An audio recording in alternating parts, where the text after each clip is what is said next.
जय हिंद दोस्तों। आज सुबह का ये वीडियो उन सभी एक्स सर्विसमैन और सर्विसमैन के लिए डेडिकेटेड है जो इंडियन आर्मी, एयरफोर्स और नेवी में एज ए जेसी और ओआर सर्विस कर रहे हैं। उनकी मांगों को लेके ये 4 पेज का ड्राफ्ट है। थोड़ा सा वीडियो बड़ा हो जाए तो मुझे माफ करना। और ये ड्राफ्टिंग की गई है इंडियन वेटरन ऑर्गेनाइजेशन, जिसमें आर्मी, एयरफोर्स, नेवी के जितने एक्स सर्विसमैन हैं, ये उनकी ड्राफ्टिंग है और ये माननीय प्रधानमंत्री जी को दिया है।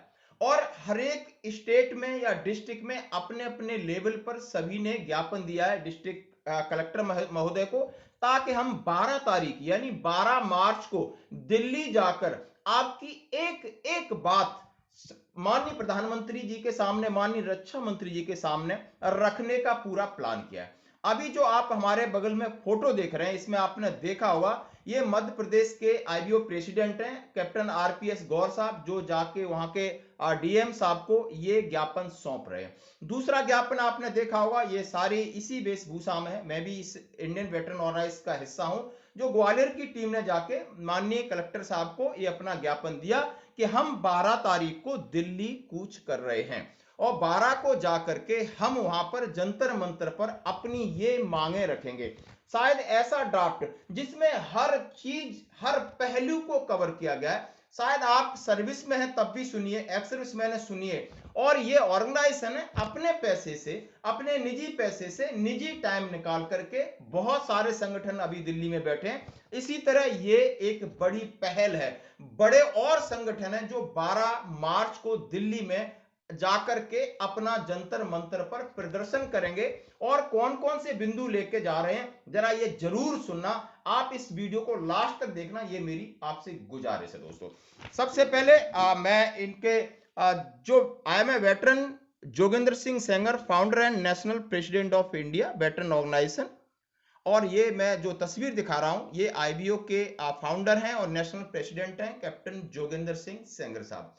अब मैं इसमें क्या क्या किया है, किसको संबोधन किया, जरा इसके ऊपर बात करते हैं। माननीय Shri Narendra Modi, prime minister of India, जो पीएमओ के लिए लिखा हुआ है रेस्पेक्टेड सर, जिन्होंने बहुत सारी चीजें कहा गया है कि इस ऑर्गेनाइजेशन का मोटो है nation first. Thank the government of India issuing the table of 20 January 2023 for equalisation of one rank one pension ORP due to since 1 July 2019 as stated as a government letter 7 November 2015। यानी आपने OROP 2 की जो घोषणा की है according to 7 November 2015 का letter है, और इसका आपने 20 जनवरी 2023 को सर्कुलर नंबर 666 जारी किया है। उसमें 1 से 20-21 टेबल हैं और उन टेबलों से हमारे जेसीयू जवान पर क्या प्रभाव पड़ा है, यानी फाइनेंशियल प्रभाव क्या पड़ा है, उनकी मनोदशा पे क्या प्रभाव पड़ा है और उससे भविष्य में क्या मुश्किल होने वाली है, इसके ऊपर उन्होंने प्रकाश डाला है। I would like to draw your kind attention toward previous problem of being faced by JSU or personal bureau officer rank. All the 3 wings in defense forces, the criteria for ORP were those rank of the armed forces are forces discharged at early age for the rule of maintain physical fitness, efficiency and effectiveness of the armed forces. Here are some examples how a JSU or downgrade in a pay pension has been brought of the notice Indian public, the government through the various memorandum. उन्होंने कहा है कि जैसा हम सभी जानते हैं कि अर्ली एज में जेसू जवान रिटायर्ड होते और उनके लिए आपने वन ओआरओपी का प्रावधान या पेंशन संशोधन का प्रावधान रखा, लेकिन इससे निकल के क्या है, जेसू are where getting 75% pay as a pension which reduce after the third pay commission.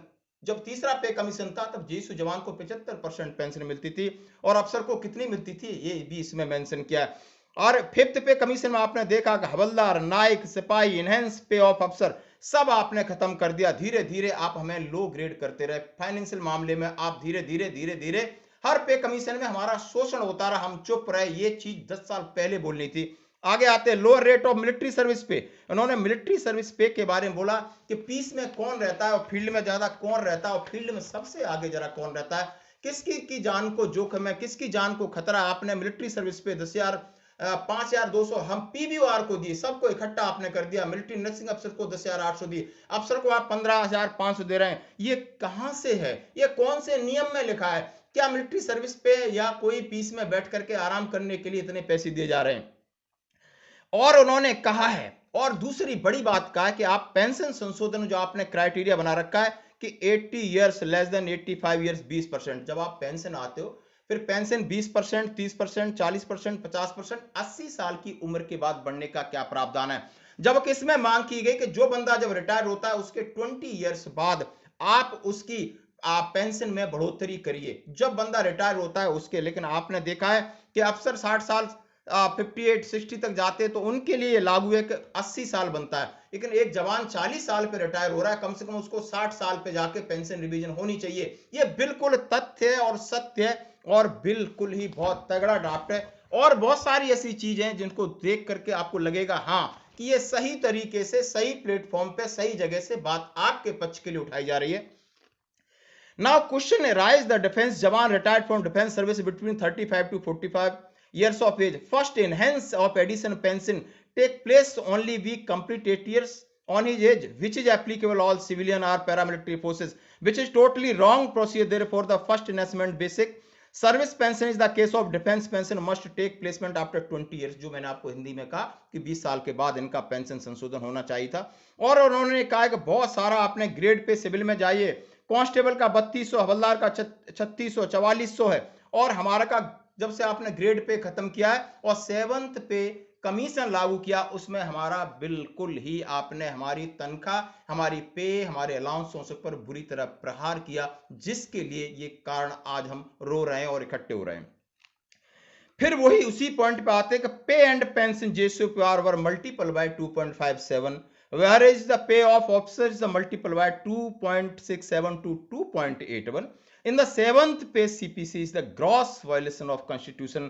The lower rank of the armed forces should have been placed under matrix 4 instead of 3. Accordingly, pay matrix of the other rank JCR category should have been enhanced. सबसे बड़ी बात, और इस बात को मैं हमेशा ही कहता हूं कि 7th पे कमीशन में 2.57 फैक्टर में हमें बिल्कुल आगे तक, चाहे OROP 1 हो, 2 हो, 3 हो, 4 हो, ये हमें देने नहीं देगी, और इस पर जब तक गवर्नमेंट विचार नहीं करेगी हमें कुछ नहीं मिल सकता। इसके साथ उन्होंने डिसेबिलिटी पेंशन के बारे में बात की कि डिसेबिलिटी पेंशन आप अफसर को इतना दे रहे हैं, जेसीयू जवान के लिए बात किया, और उन्होंने कहा है कि NCU cadre is backbone of the armed forces. NCU यानी जवान और एनसीयू बैकबोन होते हैं आर्म्ड फोर्सेस का। See the organisation of structure of US NATO army of the other advanced army of the world, the compare with Indian Air Force, how NCOs are being degraded since the 5th pay commission are benefit to officer is against of interest of the organization. आपने हर पे commission में हमारा धीरे धीरे शोषण करते गए, जहां 75% पेंशन थी आज हमें पेंशन के लाले तक दी है। क्यों ऐसा किया गया है, उन्होंने बहुत सारी बातें लिखी हैं। Indian Veteran Organization constitutionally raising the issue of JCUR and submitting the various memorandum of internationally being ignored by the officials. We have demand to revise OROP list grading rank weightage of 75% age pension of equal military service पे के ऊपर बात किया है, and justify also request the circular number 666 issue bye PCDA Prayagraj may kindly be withdrawn immediately till the opposite the anomalies will resolve. जब तक होता नहीं आप 666 वाले को खत्म करिए, वापस करिए और संशोधन कर दिए। The above issue are not रिवॉल्व। Indian veteran organisation has plan to dharna with 100 and veterans during the month of March 2023 at New Delhi Jantar Mantar. Jai Hind, your sincerely veteran Joginder Singh Sengar, president of IBO. दोस्तों ये ड्राफ्ट है, इसमें सारी चीज मैं कंक्लूड करूं, हर चीज के पहलू को छुआ है, जो रियल है, बिल्कुल सत्य है। और ये जो संगठन है आज वक्त आ गया है, शायद इसको हमने 10 साल पहले उठाना चाहिए था। ये आज उठा, देर है बट अंधेर नहीं, और हमें जरूर उम्मीद है सरकार हमारे इन मांगों पर विचार करेगी और मानेगी भी। धन्यवाद।